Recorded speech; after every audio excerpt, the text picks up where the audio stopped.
नमस्कार, आदाब, सत श्री अकाल। आप देख रहे हैं दिव्य हिमाचल टीवी और स्वागत है आपका हमारे साहित्य को समर्पित खास प्रोग्राम साहित्य रविवार में। इस कार्यक्रम में हम आपके लिए लेकर आए हैं कुछ कविताएं और गजलें जो हमारे दैनिक सांध्य टीवी शो हम पहाड़ी में पेश की जा चुकी हैं और अब आपकी मांग के अनुसार हम इनको एक एपिसोड के रूप में प्रस्तुत कर रहे हैं।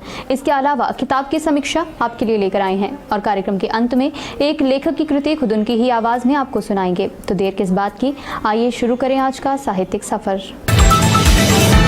फितरत तो कुछ यूं भी है इंसान की, फितरत तो कुछ यूं भी है इंसान की, बारिश खत्म होते ही छतरी बोझ लगती है।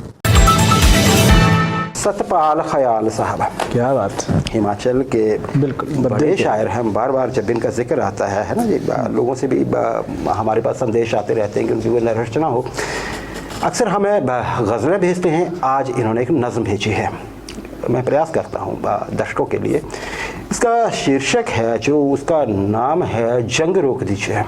ये सतपाल खयाल साहब का भी आप ये समझिए कि एक तरह से सबमिशन है। बिल्कुल।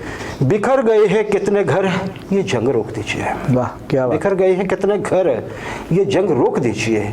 लहू बहा इधर उधर, ये जंग रोक दीजिए। क्या बात। लहू बहा इधर उधर, ये जंग रोक दीजिए। क्या बात। जले हैं जिसमें आग में धुआं धुआं है बस्तियां, जले हैं जिसमें आग में धुआं धुआं है बस्तियां। किसी के बच्चे मर गए, किसी की मां नहीं रही। किसी के बच्चे मर गए, किसी की मां नहीं रही।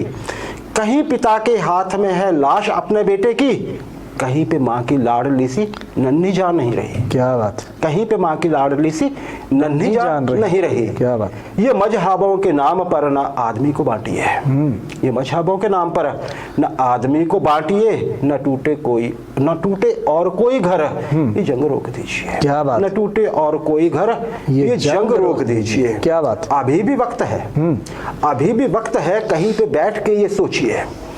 अभी भी वक्त है, कहीं पे बैठ के ये सोचिए कि जंग की है आग क्यों लगी हुई यहाँ वहाँ, कि जंग की है आग क्यों लगी हुई यहाँ वहाँ। गिराना दे ये सबके घर, जलाना दे ये सबके घर। गिराना दे ये सबके घर, जलाना दे ये सबके घर। ये साजिशों को आग है जली हुई यहाँ वहाँ। ये साजिशों की आग है जली हुई यहाँ वहाँ। कहीं कोई हो सुन रहा मेरी यही है इल्तिजा। ये देखिए, क्या बात। कहीं कोई हो सुन रहा मेरी यही है इल्तिजा। मैं कह रहा पुकार कर, ये जंग रोक दीजिए। क्या बात। मैं कह रहा पुकार कर, ये जंग रोक दीजिए। क्या बात। बिखर गए हैं कितने घर, ये जंग रोक दीजिए। बिखर गए हैं कितने घर, ये जंग रोक दीजिए। लहू बहा इधर उधर, ये जंग रोक दीजिए। लहू बहा इधर उधर, ये जंग रोक दीजिए। बिल्कुल। सतपाल खयाल साहब बेमिसाल है ना। बिल्कुल। चलिए राजेश जी, बिल्कुल सही है। लाखों बार गगरियां फूटी, शिकन न आई पर पनघट पर।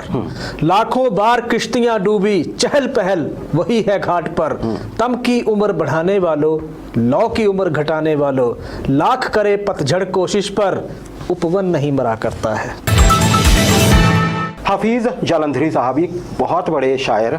अब इनके बारे में एक चीज़ बता दूं राजेश, हमारा पड़ोसी देश जो है, संबंध हमारे ठीक नहीं है, पर उसका जो नेशनल एंथम है वो इन्होंने ही लिखा हुआ है। हफीज़ जालंधरी, जलंधर से इनका ताल्लुक थे, पाकिस्तान चले गए जी। पर शायर बहुत बढ़िया, ये हम सिर्फ शायरी तक सीमित रहे। इनकी ये गज़ल है जी। दिल को वीराना कहोगे मुझे मालूम न था। क्या बात। दिल को वीराना कहोगे मुझे मालूम न था, फिर भी दिल ही में रहोगे मुझे मालूम न था। क्या बात। फिर भी दिल ही में रहोगे मुझे मालूम न था। साथ दुनिया का मैं छोड़ूंगा तुम्हारी खातिर, साथ दुनिया का मैं छोड़ूंगा तुम्हारी खातिर, और तुम साथ ना दोगे मुझे मालूम न था। क्या बात। और तुम साथ ना दोगे मुझे मालूम न था। चुप जो हूँ कोई बुरी बात है मेरे दिल में, चुप जो हूँ कोई बुरी बात है मेरे दिल में, तुम भी ये बात कहोगे, तुम भी ये बात कहोगे मुझे मालूम न था। क्या बात। लोग रोते हैं मेरी बदनजरी का रोना, लोग रोते हैं मेरी बदनजरी का रोना, तुम भी इस रौ में बहोगे मुझे मालूम न था। क्या बात। तुम भी इस रौ में बहोगे मुझे मालूम न था। आखिरी शेर देखिए राजेश जी। तुम तो बेसब्र थे आगाज़े मोहब्बत में हफीज। क्या बात। तुम तो बेसब्र थे, तुम तो बेसब्र थे आगाज़े मोहब्बत में हफीज, इस कदर जुल्म सहोगे मुझे मालूम न था। क्या बात। इस कदर जुल्म सहोगे मुझे मालूम न था। हफीज जालंधरी साहब की गज़ल राजेश। कि है कौन बिघन ऐसा जग में, टिक सके वीर नर के मग में। खम ठोक ठेलता है जब नर, पर्वत के जाते पांव उखड़। मानव जब जोर लगाता है, पत्थर पानी बन जाता है। वसीम बरेलवी साहब, जब इनका नाम आए तो फिर कुछ बताने की जरूरत नहीं, सीधे इनके गजल पे आते हैं। बिल्कुल। दुख अपना अगर हमको बताना नहीं आता, दुख अपना अगर हमको बताना नहीं आता, तुमको भी तो अंदाजा लगाना नहीं आता। क्या बात है। तुमको भी तो अंदाजा लगाना नहीं आता। पहुंचा है बुजुर्गों के बयानों से जो हम तक, पहुंचा है बुजुर्गों के बयानों से जो हम तक, क्या बात हुई क्यों वो जमाना नहीं आता। क्या बात हुई क्यों वो जमाना नहीं आता। बहुत। मैं भी उसे खोने का हुनर सीख ना पाया, मैं भी उसे खोने का हुनर सीख ना पाया, उसको भी मुझे छोड़ के जाना नहीं आया। क्या बात। उसको भी मुझे छोड़ के जाना नहीं आया।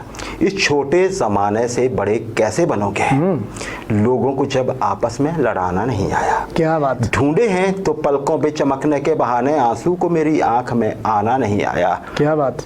और आगे रदेशा, तारीख की आंखों में धुआं हो गए खुद ही, तारीख की आंखों में धुआं हो गए खुद ही, तुमको तो कोई घर भी जलाना नहीं आया। क्या बात। तुमको तो कोई घर भी जलाना नहीं आया। क्या वसीम बरेलवी साहब, राधेशा। कोई मस्जिद ना होती, कोई मंदिर ना होता, कोई दलित ना होता, कोई काफिर ना होता, कोई बेबस ना होता, कोई बेघर ना होता, किसी के दर्द से कोई बेखबर ना होता, ना ही गीता होती और ना कुरान होता, ना ही अल्लाह होता और ना ही भगवान होता, तुझको जो जख्म होता मेरा दिल तड़पता, ना मैं हिंदू होता ना तू मुसलमान होता। आज हम रचना लेकर आए हैं निर्मल असो साहब की, धर्मशाला के साहित्यकार। हमारा प्रयास होता है हर हफ्ते हम एक रचना उनकी लाएं, आज भी है और बड़ी ये आपको अपने मन के करीब लगेगी, मुझे ऐसा उम्मीद है। रोती होगी किताब, ये इसका शीर्षक है जी। अब मैं प्रयास करता हूँ। ढेरों पुस्तकों के आगे बुद्धि का ढेर बढ़ रहा है जमाने में दिखाने का फेर, बढ़ रहा है जमाने में दिखाने का फेर, कुछ समेट रहे ज्ञान और गागर बिक रही पीतल के मोल। गौर से देखो बाजार में इस बार द्रौपदी नहीं, किताब खुद की इज्जत समेट रही।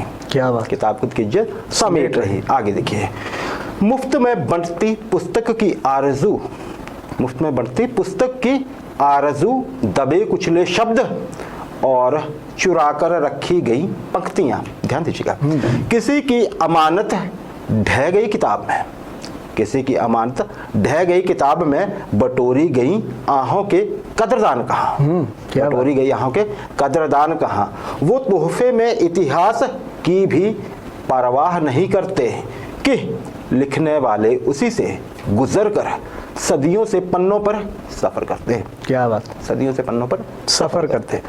किताब ने लेखक का धंधा जमा दिया, किताब ने लेखक का धंधा जमा दिया, अपनी ही तिजोरी से उसने प्रकाशन का फंदा फंसा लिया। क्या बात। अपनी ही तिजोरी से उसने प्रकाशन का फंदा फंसा लिया।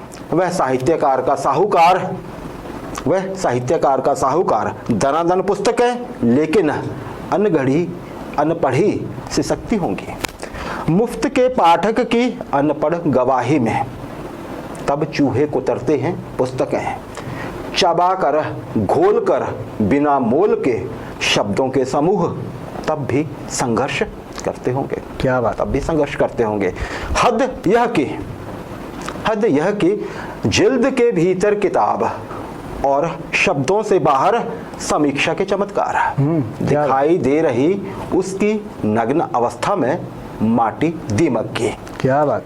हर बार लेखक उधेड़बुन में ख्वाबों के चिंतन में सोच रहा, इस बार अवश्य मिलेगा पुरस्कार। क्या बात। इस बार अवश्य मिलेगा पुरस्कार। पर आगे देखिए, आगे अंधेरे गहन हो जाते हैं जब किताबों के समूह में अकेले अकेले लेखक को ढूंढती है मुंशी प्रेमचंद के आजू में बाजू दिखा रही जिस लेखक की किताब जरूर अकादमी से अच्छी खबर इसे यहाँ लाई है। क्या बात। बधाई है, बधाई है। बिना पढ़े सरकार ने खरीद ली 50 प्रतियां, यानी 50% प्रतियां उस बोरी में जो कुछ साल बचा लेगी इन्हें, जो कुछ साल बचा लेगी इन्हें। कामयाब है लेखक जो इस तरह बेचकर बचा रहा है किताब और अपना कमाल है। क्या बात, अपना कमाल है। आगे देखिए, वो किताब बेचने से पहले, वो किताब बेचने से पहले इसकी जिल्द तोड़ता है, इसकी जिल्द तोड़ता है, कबाड़ी रद्दी के भाव तोलता है। क्या बात, कबाड़ी रद्दी के भाव तोलता है। क्या बात, कितना लुगदी हो गया साहित्य, कितना लुगदी हो गया साहित्य, फिर भी रोती होगी किताब। क्या बात, फिर भी रोती होगी किताब, लिखने वाले ने उसे बिकने की मशक्कत में रद्दी क्यों बनाया। क्या बात है, बिकने वाले ने उसे बिकने की मशक्कत में रद्दी क्यों बनाया। क्या बात, असो साहब की रचना राजेश। बिल्कुल, रो रही होगी किताब कि मैं बीमारे मोहब्बत हूँ, मुझे क्या गरज हकीमों से। क्या बात, मैं बीमारे मोहब्बत हूँ, मुझे क्या गरज हकीमों से, अगर मेरी शिफा चाहो तो मेरा महबूब ले आओ। अरे वाह। तौसीफ ताबिश साहब जम्मू कश्मीर के ये युवा शायर हैं, लिखते बहुत बढ़िया है। क्या बात, इनकी एक गज़ल मिली, मैं दर्शकों के सामने लाना चाहूँगा। वो मेरी राह देखती होगी, वो मेरी राह देखती होगी, फिर उसे नींद आ गई होगी। क्या बात, क्यूट सी गज़ल है ये। हाँ। फिर उसे नींद आ गई होगी, तुमसे तो इश्क भी नहीं होता, तुमसे तो इश्क भी नहीं होता, तुमसे क्या खाक शायरी होगी। क्या बात, तुमसे क्या क्या बात, खाक शायरी होगी। बोलने में जो हिचकिचाती है, बोलने में जो हिचकिचाती है, वो यकीनन पढ़ी लिखी होगी। क्या बात, वो यकीनन पढ़ी लिखी होगी। वरना कमरे में शोर क्यों होता, वरना कमरे में शोर क्यों होता, उसकी तस्वीर बोलती होगी। क्या बात, उसकी तस्वीर बोलती होगी।